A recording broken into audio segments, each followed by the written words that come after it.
అందరికీ నమస్కారం. దివ్య చెప్తున్న కథలకు మీకు స్వాగతం.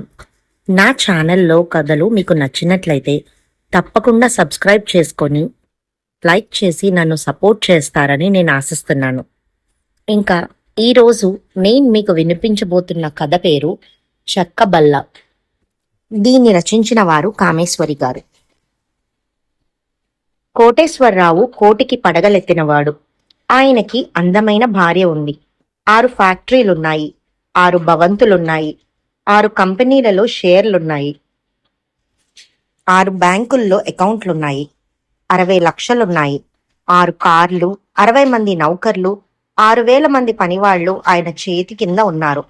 ఆయన ఇంట్లో 6 ఎయిర్ కండిషన్ బెడ్రూమ్లు, 6 రంగుల ఫ్యాన్లు, 6 టెలివిజన్లు, 6 టేప్ రికార్డులు, 6 రకాల సోఫా సెట్లు, ఇలా చెప్పాలంటే ఎన్నో ఉన్నాయి. ఆయనకి ఇన్ని ఉన్నాయనకి ఇన్ని రకాల ఆస్తి అంతటిని అనుభవించడానికి వారసుడు లేడు. కనీసం ఓ కూతురైనా లేదు.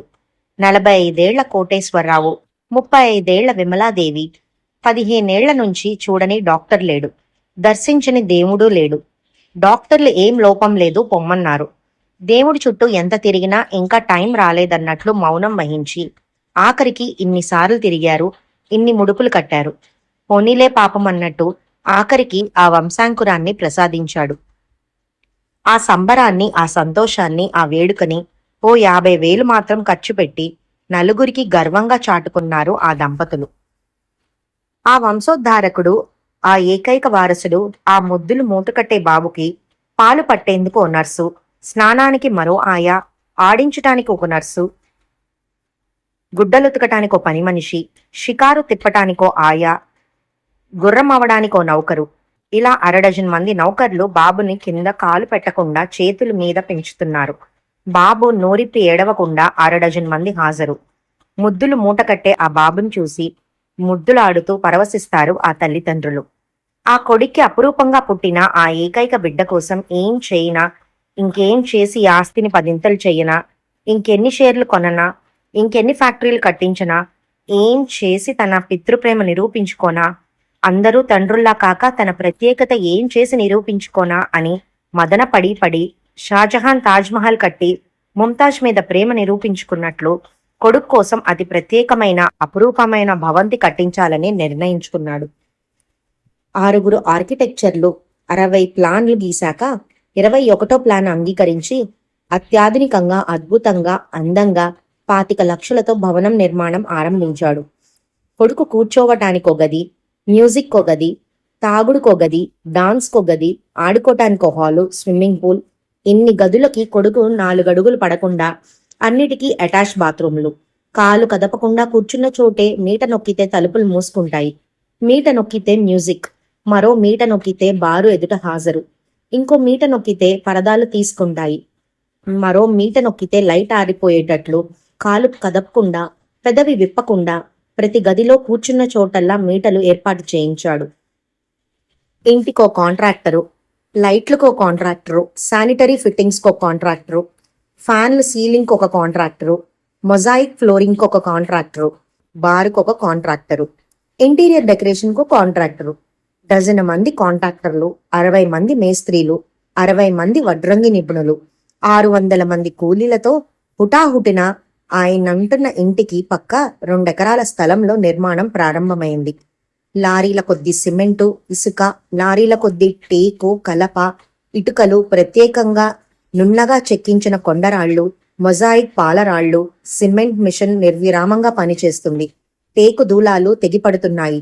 చూస్తుండగా రాత్రికి రాత్రి కుక్కగొడుగు లేచినట్లు భవంతి లేపటం మొదలుపెట్టింది.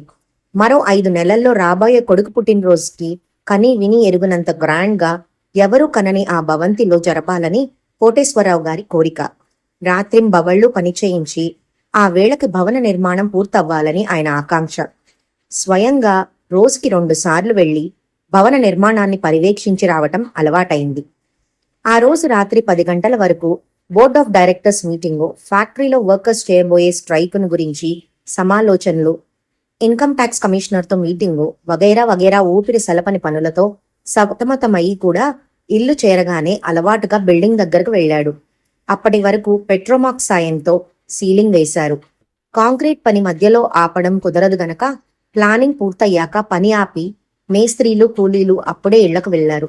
జరిగిన పని చూసి సంతృప్తిగా తల ఆడించి వెనుదిరగబోయిన కోటేశ్వరరావు గారు వెనక నుంచో ఎడమ నుంచో కుడి నుంచో ఎటు నుంచో చీకట్లు వినవచ్చిని 2 గొంతులు గుర్తుపట్టి సర్పద్రష్టులా ఆగిపోయాడు. ఆ గొంతుల్లో ఒకటి ఆయన ఇల్లాలు సతీమణి విమలాదేవిది. రెండోది ఆయన కార్లకున్న 1/2 డజన్ డ్రైవర్లలో ఒకడైన అమ్మగారి స్పెషల్ డ్రైవర్ జేమ్స్ది. జేమ్స్ ఆంగ్లో ఇండియన్ అయినా ఆంగ్లో కలర్తో 6 అడుగులతో అందంగా హుందాగా వేసుకున్న తెల్ల యూనిఫామ్ కనుక తీసేసి కోటేశ్వరరావు గారి సూటేసుకుంటే నల్లగా పొట్టిగా బట్టతలతో ఉండే కోటేశ్వరరావే డ్రైవర్గా, జేమ్సే యజమానిగా కనిపించే అందమైన కార్ డ్రైవర్ జేమ్స్. ఆ గొంతులు మాట్లాడుకునే మాటలు వింటుంటే ఆయన మెదడు పనిచేయడం మానేసి కేవలం చెవులు మాత్రం పనిచేయసాగాయి. జేమ్స్, నీకెన్నిసార్లు చెప్పినా ఎందుకు నాతో ఇలా ఆటలాడతావు? నేనిలా రావటం, మనిద్దరిని ఈ స్థితిలో నా భర్త గనక చూస్తే నా గతి నీ గతి ఏమవుతాయో తెలియదా? అవును, నీ అవసరం తీరే వరకు మీ ఆయన చూస్తారన్న భయం లేకపోయింది. పాపం నన్ను కవ్వించి రెచ్చగొట్టి నీ అంతస్తుకు భయపడి దగ్గరికి చేరడానికి సందేహించే నన్ను మచ్చిక చేసుకుని వల్లో వేసుకొని నీ అవసరం తీర్చుకోవడానికి మీ ఆయన అడ్డు రాలేదప్పుడు వికటంగా నవ్వాడు జేమ్స్.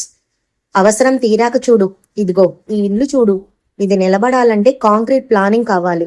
ఆ స్లాబ్ నిలబడడానికి కింద రాట, పైన బల్ల చెక్కలు సపోర్ట్ కావాలి. స్లాబ్ వేశాక బల్ల చెక్క అవసరం తీరిపోయాక పీకి పారేస్తారు. నీవు అంతే. నీ ఇల్లు నిలబెట్టుకోవడానికి నన్ను వాడుకున్నావు. నీ ఇల్లు నిలబడింది, నీ అవసరం తీరిపోయింది. ఆ బల్ల చెక్క మాదిరి పీకి పారేసావు దూరంగా. హేళనగా ఎత్తి పొడిచాడు. ఎందుకలా నిష్ఠూరంగా మాట్లాడతావు? నీకెప్పుడు కావలిస్తే అప్పుడు డబ్బిస్తున్నాను. ఇది వరకులా ఉండాలంటే ఎలా కుదురుతుంది? మా ఆయనకి తెలిస్తే? డబ్బు. అవును, డబ్బు మనుషులు మీరు.